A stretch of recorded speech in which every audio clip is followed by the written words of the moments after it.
You ask Tiger to solve.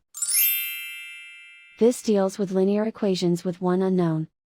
The final result is x equals -16/7. Let's solve it step by step. Simplify the expression. Expand the parentheses. Multiply the coefficients. Simplify the arithmetic. Expand the parentheses. Group like terms. Simplify the arithmetic. Group all x terms on the left side of the equation.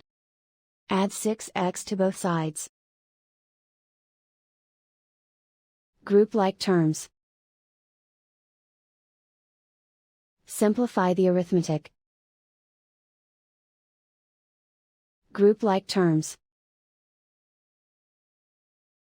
Simplify the arithmetic.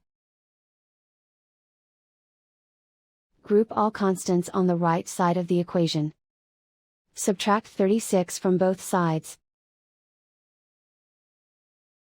Simplify the arithmetic.